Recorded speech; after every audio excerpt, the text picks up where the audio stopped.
I'm Diana McCallum. Hi, I'm Andrew Ivimey. And this is Fan vs. Fan for The Flash.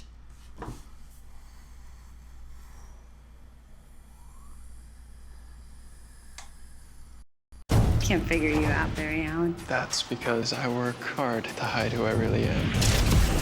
If Zoom finds out who you care for, who you love, he'll take them from you. You can't keep things from her forever. Then that's what I'll do. I'll tell Patty I'm the Flash.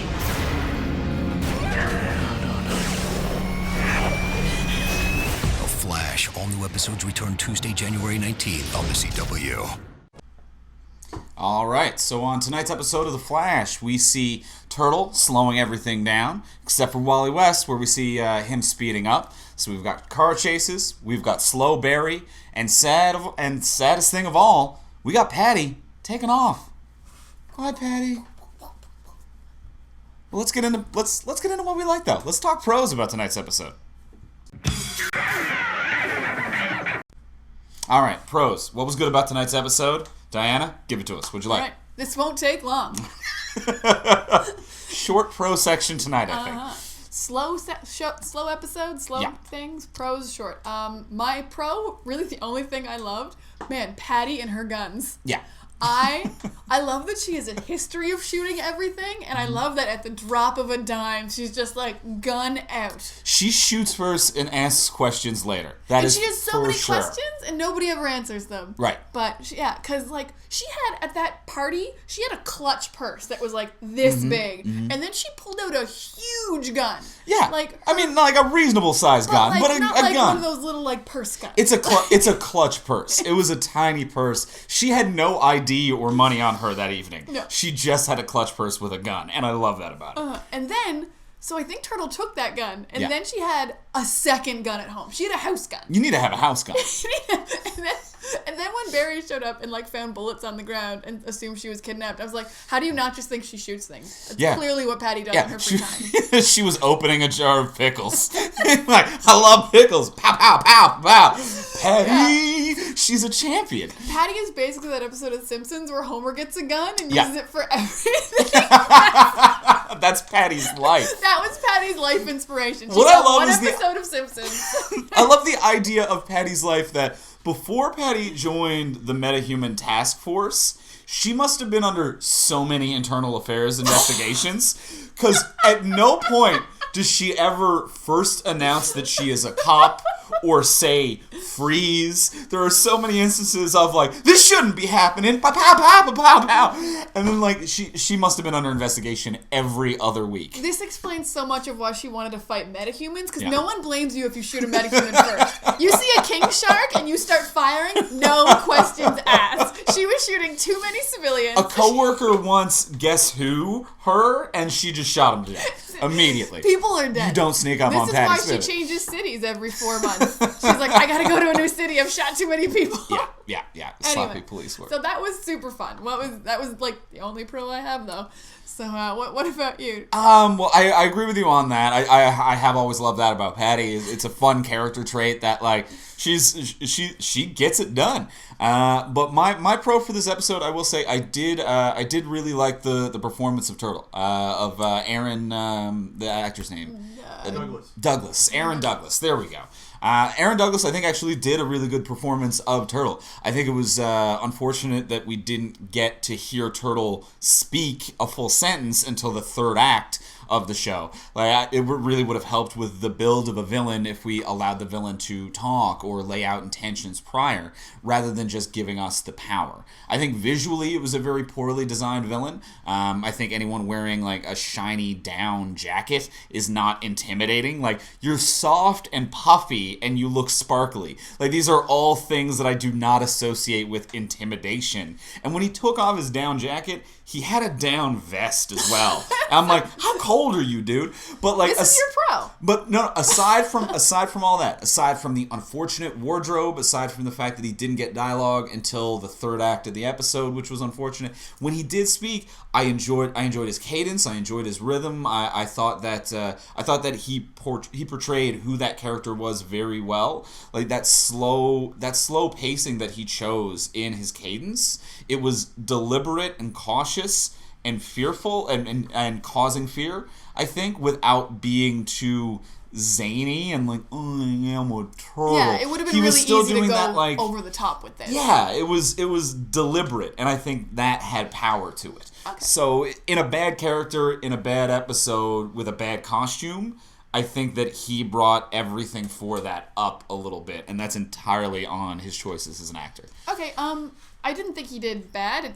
I didn't feel those choices enough to be like, he was great. I mean, it was a nothing character, kind of like you said. He didn't have any development. Yep. I actually did like that he wasn't intimidating, though, because Turtle is a villain I've read in the comic books, and he's kind of not supposed to be intimidating. Okay. It's not like the Flash ever shows up and he's like, oh no, Turtle. Like, he's a villain that gets mocked. He doesn't look intimidating. Yeah. He talks really slow and people assume he's dumb, even though I think maybe he is actually in the comics kind of dumb, though. Okay. So yeah, I didn't mind that he wasn't intimidating at all. He's at least technologically dumb. Man was using a typewriter. But to make a little cue card, though. Okay. I mean, you can't run that through a printer. I mean, yeah, you can. But it looks so much nicer. It looks so much nicer on a typewriter. It did look sharp. I actually thought it looked great. He took some pride in the appearance of his little museum. Okay. So that was all right. Well, that was that. All right. I think that's what we feel for pros. But let's get into the hate. Let's get into cons.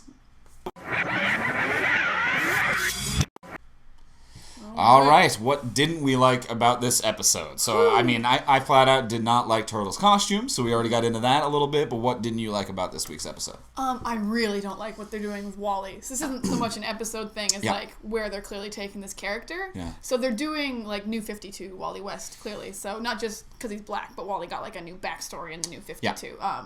He's, a criminal, and Barry helps him when he gets brought in and everything, and, I really don't like that. And he's not funny. Have you ever read a Wally West as the Flash? Wally is the funny one. He's supposed to be the drop dead funny one. It's to me, Wally is the voice of Michael Rosenbaum from the Justice League animated series. For sure. To me, that's Wally. That kind of speed, fast talking, funny, charming, but dumb, charming kind of guy. Yeah. That's Wally. And I don't know why that can't still be the character. It doesn't make any sense to me. Because even I get he's angry, but if you're a funny person who's angry, you still burn people really well. You have good zingers. I didn't feel any of that. I thought this was such a terrible way to write Wally. Yeah, it's weird, it's aggressive, and it's a strange turn as well, because, I feel like when they introduced him, this wasn't seeded immediately. It was, we got, the Christmas and the, I'm gonna be fun and kind, and I'm like, well, you're not funny, and so you're not the Wally that I know, but you seem like a reasonable character and a good part of the family unit, and this feels like they had a meeting in between episodes where they decided to overhaul the character into kind of a jerk. It came out of nowhere to me. Who shows up at their dad's door at Christmas to be a jerk? Yeah. No one's Christmas time, I gotta go see my dad to yell at him? Yeah. I don't even know. Yeah, so the motivations were weird. Yeah, I didn't like anything with Wally. So that was my con. What about you for this episode? I don't like what's going on with Jay. And I don't know what's going on with Jay. So we ended the episode with that Jay Garrick is sick. And I hope with an unnamed illness. I hope it's going to be McGregor's disease, which is the go-to disease for everything in DC. Which it's a good go-to. It's the lupus of the DC universe. Yeah. It's the disease of 1,000 superhero faces. So I don't know what's going on with Jay though. He's just kind of fading around in the background. He's been a real loose plot device for the past since he's shown up, since he's shown up, he had a good originating episode, but since then it was, I'm gonna go back to Earth 2, but then he was just back in the lab next episode, then it was, I'm going on a date with Caitlin, then we're kind of a thing, then I have a disease, but nothing has impact. There's no reason we should care at all about what's going on with Jay. I totally agree to the point where I keep thinking he went back to Earth 2, and every time he shows up in the lab, I'm like, didn't you go back to Earth 2? I thought you didn't exist anymore. During commercial breaks, I forget that he's a character in this show. That's a real problem with the writing. Why is he there? It's a problem with the writing, and I don't dislike the actor, but he's got one of those faces that just melds into nothing. You're there's he's handsome, but there's nothing distinctive about it. Yeah, so, classic plain face.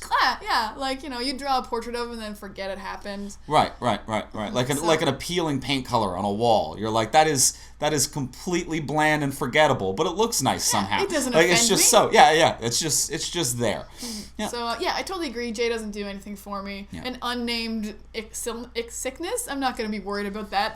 That brings no tension up. And also, even if he died next episode, I would forget it by commercial break. It has no impact on any of the other characters. And he's oddly enough dragging Caitlin down as well. Because since he's had this romance with Caitlin, they've broken off her story as well. Now, she's not really contributing science to the team anymore. She's not running out in the field. She's not the one giving the game-changing advice. She's just someone who is another bland person in a bland room with a bland character talking about an unnamed disease. It's unfortunate. I hadn't thought about that because Cisco's been paired up with Wells to do all this work, which is really amping up the intensity of Cisco's character and the importance of it. Yeah, and you think Caitlin would contribute to that, but all of her storylines are with Jay now, and that's going nowhere. Yeah, absolutely. And, she deserves better. Yeah, because when we have that moment where like Wells leaves and Cisco feels a little bit abandoned of like, I'm a scientist, I could have helped.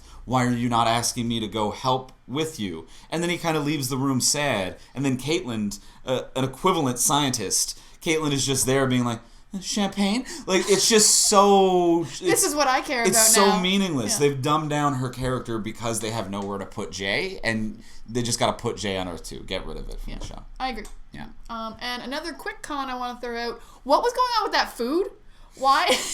Wally didn't show up for dinner. Oh, and then food, yes. Iris, and then so all three of them are sitting there like, Wally never showed up. And there's Chinese food in things. Yeah. And then they just leave and Iris clears the plates. Nobody ate the food. Yeah. You know how sometimes when one person doesn't show up to dinner, everyone just abandons the concept of dinner? Yeah. Just as a concept. Just as like a punishment. Like, Wally didn't show up, so nobody eats. And also, here's one thing that I love. This is the smallest detail. But if you DVR this, go back and rewatch it. When Iris clears the table, she clears 3 settings. They weren't even prepared for Wally to come over to dinner.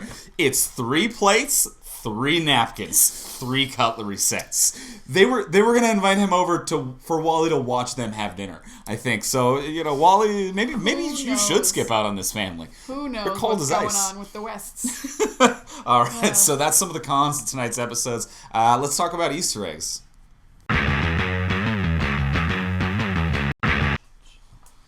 All right, so Easter eggs in tonight's episodes. What was tonight's episode? What was hidden? What did we find? There was a fun little one for the Nadell library where the turtle was keeping everything. Yeah. So Martin Nadell was a Flash comic cover artist. He did a lot of the Jay Garrick covers, so that was just a fun little we're gonna put your name in here on a library. Which they love doing that. They love doing writer, penciler, artist. If you've done something on the Flash over the years, you're gonna be a street, place, library, school, any proper noun. You're gonna get any noun. You're gonna get in there on the show. If your name's been on a Flash comic more than once, you're in the show. You got it. Mm-hmm. And then the only other little one I noticed was the painting that we never actually got to see, I don't think. Right. Was from Markovia. So Markovia is just like a fictional DC city. Country, probably. And that's where Geoforce is from and Tara from the Teen Titans. And Tara's actually I want to say favorite character, but she's a villain. So I was like, I hate you so much that makes you a good villain. She was a Teen Titans member who was like a bad guy who was working with Deathstroke, and she got a really great storylines. Okay. So yeah, I don't think she's dropping by or anything. You don't think? Flash was a Teen. You don't think she's setting up shop? Setting up shop? Yeah. No? Well, her powers are cool. They would work well in the Flash. She controls Earth and like rocks and stuff. Okay. So she has telekinetic powers over only rocks. Okay. So her powers are always really cool. She'd be good on the show. All right. She could be like, I'm from where that painting's from. Yeah, would she be... Now, here's the other thing, too. Now we're talking about the end of the episode. I mean, not really an Easter egg. They kind of make it a little bit obvious, but we got the proper Reverse Flash now. Yeah. So how do you think that's going to play out for the series? What I think this is going to get complicated. Okay. I think this is Eobard Thawne. It's going to get complicated. As opposed to the basic storylines we have now with 2 different Earths, multiple characters. There are 2 Lindas out there right now. Just on this world, wandering around. There are 2. One's doing journalism and another has light powers. Maybe. I don't know if she still has that suit. But what's going to make things complicated? I think this is Eobard Thawne of Earth 1. Okay. But he hasn't died yet, but he can still time travel. So, Eobard Thawne has to hate the Flash for a reason, and we don't know why Eobard Thawne hated the Flash. Okay. I think this is when he time travels, hates the Flash, and then he goes back and kills Barry's mom. So I think this is where we're going to get Eobard hating Barry. Okay. Things are going to happen, He's going to be like, screw this guy, I'm going to kill his mom. And that's when season 1 starts. Okay. I need to draw a graph. There's a lot going on there. I mean, like, yeah, once we're adding now multiple timelines of Earth 1 in conjunction with Earth 2. Yeah, I feel strongly it's Earth 1. Okay. Does changing the timeline of Earth 1 have any effect on Earth 2? Like, when you rewrite all of history on Earth 1, yeah, we're going to need more graphs. There are not enough graphs. I mean, it might make more Earths. It's like, it's multiple Earths always existing, right? Yep. I think every time you change the timeline, it's probably like another Earth pops into existence. Okay. That would be my guess, with my very scientific knowledge. We just solved time travel. Boom. What do you want? So, comments from Twitter. Yeah, let's look at some comments for tonight's John episode. Robertson, Photo Guy 79, he's commented a lot over the seasons. Thanks, John. He mentioned the fighting style. The thing I tried didn't work. I better try it again until it does work. Yeah, the fighting style made no sense at all. So, yeah, I mean, that's a perfect point from John Robertson. I don't understand why he ran at him, it didn't work, and then he just ran at him again harder. As opposed to doing any of the other powers that we've seen Barry figure out now over the course of the show. Like, no throwing lightning, none of that. Remember when he was able to make multiple hymns appear? I was sure, when he, like, ran super far, I was like, it's either going to be Superman punch, or it's going to be a lightning throw. I don't know enough about, like, energies to be like, would lightning stop? Which is what I thought was going to happen, but Barry was just like, I'm going to run harder. Right. And, like, this show is usually so good about giving, like, alternate ways that Barry can do things. And, Caitlin and Cisco are on the headpieces, and they're like, what if you did this scientific thing? And it always works. And this was just so lame. He just tried really hard. What are you, Rocky? Tried real hard. You're trying to end the Cold War? Didn't even do the whirly arms. No whirly arms. You could have done the whirly arms. And here's the other thing, too. There were so many... And this plays into the whole Cisco and Caitlin not being scientists anymore, is that there were so many scientific ways that you could have tried to attack this villain. And it was all about, like, we need to get close to him to see about these powers to try to recreate them. And then there was no science in the episode. It was all just about who had the heart and wanted it more. And it turned out to be Barry. 5 of them went to the museum to catch him. Right. And they had...